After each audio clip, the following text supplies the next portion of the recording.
So my name is Joy Villa, and I'm incredibly blessed and fortunate to have been added to this panel kind of last minute. So I took a red eye from Los Angeles. Thank you for letting me be here, Todd. I am a singer-songwriter.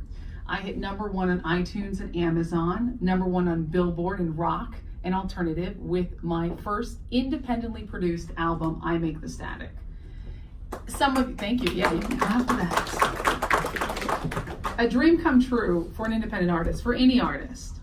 And I did it completely independently. Maybe some of you guys remember this Make America Great Again dress I wore at the Grammys. That's right. So, thank you. So that's what started it, to where people knew who I was. I took a bold move to step out on that red carpet and basically be anti what society was telling me I should be and do and say. Flash backwards, I would say growing up, I was not raised conservative. My dad was conservative, but I would definitely categorize myself as a social justice warrior. #feminist, all these things. And I thought I was doing the right thing. So when hate speech would come around, I'd be like, well, yeah, nobody wants hate speech. Isn't that bad? That's being mean to people. Well, through my education and being a conservative now and seeing the truth of the matter is there is no such thing as hate speech.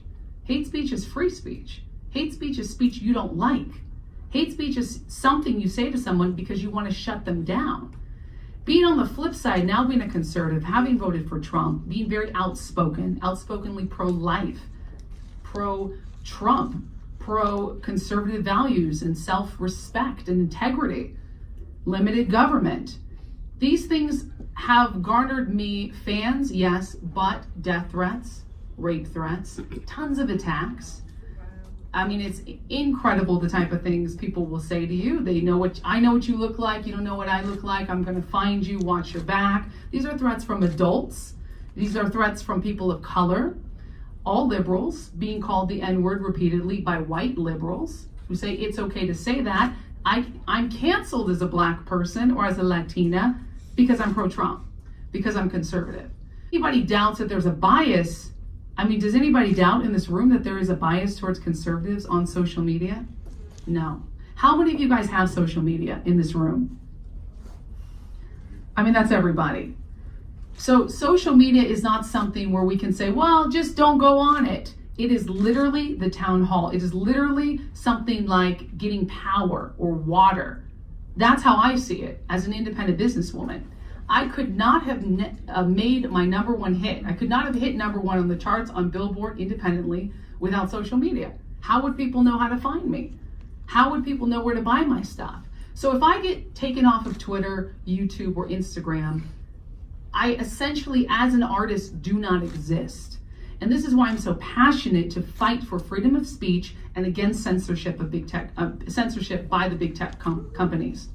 It is not just, oh, it's her problem, or it's his problem, or it's that person's problem. It's everybody's problem. And until it happens to you, you don't see that it's your problem. You think, oh, they're being a little bit too sensitive about it. Like Alex Jones, yeah, but isn't he weird? Doesn't he say some weird stuff? Yeah, but Laura Loomer, isn't she an extremist? Like, aren't these people kind of fringe anyway? Didn't they ask for it? Didn't they do bad things? Shame on them. Until it starts happening to moderate conservatives, and then liberals, and then everybody's banned. This is a religion of wokeness we're in right now. 2019, the religion, the cult of wokeness. You cannot be woke enough.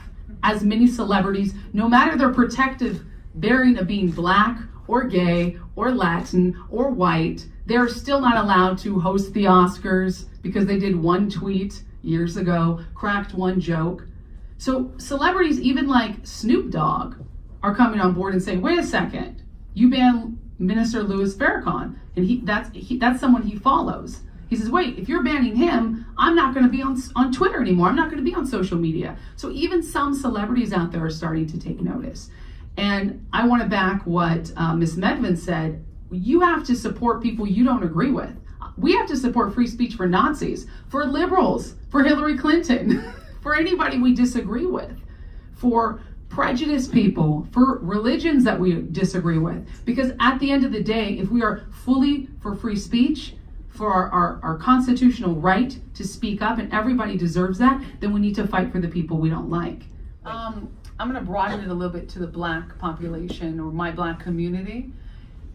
It's interesting because I publicly walked away, and I've espoused why. I mean, I've spoken very broadly or very strongly about why I've walked away, because being a Democrat did not align with my values. And when I talk to Black Americans, I just talk to them like I would talk to my family, because half my family's Black.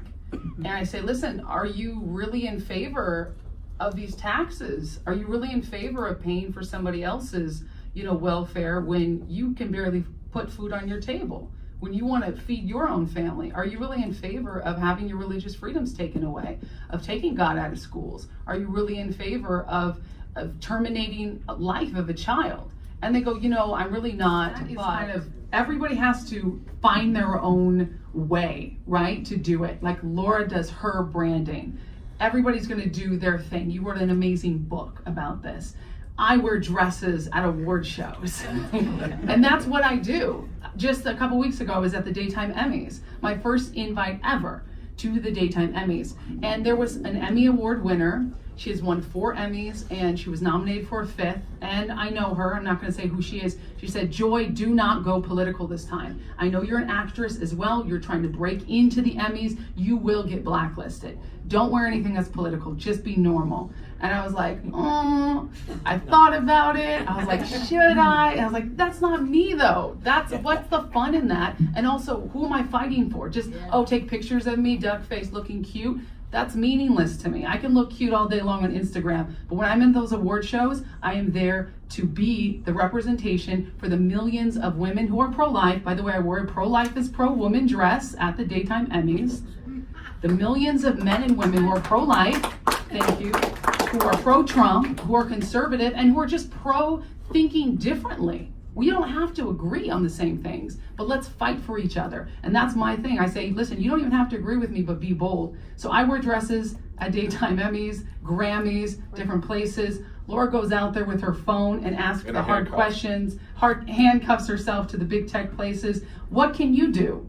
What can you do to stand up to these big tyrants? Find that out and then do it. Go to freeloomer.com and you can read the complaints. And I think that it's a very interesting case study in this topic of tech censorship. And so hopefully by upholding the law and treating this as a civil rights issue, it can create some change. Thank you. Nice. Mr. Mott.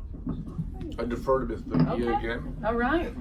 I love what you said, Laura, about that. I think it is definitely a civil rights issue as well. We need to make it a protected group political affiliation, period. You should not be allowed to discriminate based on who you voted for or didn't vote for.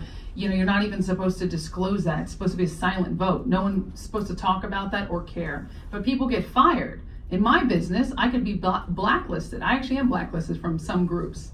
But I'm just so loud and proud that they can't really ignore me, and I create noise, and I do it within my flow. So dresses, they're like, the Hollywood Reporter has to write about fashion, they have to write about the Grammys, so then they have to write about me. And I know that. I do that on purpose but every other person, the single moms out there, the dads, the police officers who don't have that protection online, they'll just get canceled. They'll just get banned. They've never had a blue check mark. They never will. So it is up to us to speak proudly about that and openly. We need 100% transparency. Period. We need to know what these algorithms are looking at, who's behind them, what we're being classified as. YouTube threatened to take down my Make America Great Again video. It doesn't violate anything. I'd written permission from every person in my video, and the only thing they said was, one person complained. I said, can I submit my documents? Nope. If one person complains, we take their side, take your video down within 48 hours. I complained. I went to Twitter. I went everywhere. Went to all my social media, which I'm blessed to still have. And finally they said, actually, if you blur that face, we'll let you keep it. So they won't say anything until you fight this, but it shouldn't be that hard for us as conservatives to just have a voice. So we need absolute transparency. Federal regulation, no, it's not going to do anything. I want less government control. I mean, come on, we don't want it like the DMV. No, please. But we need transparency. We need to have a protected group of political affiliation, and that's just what needs to happen.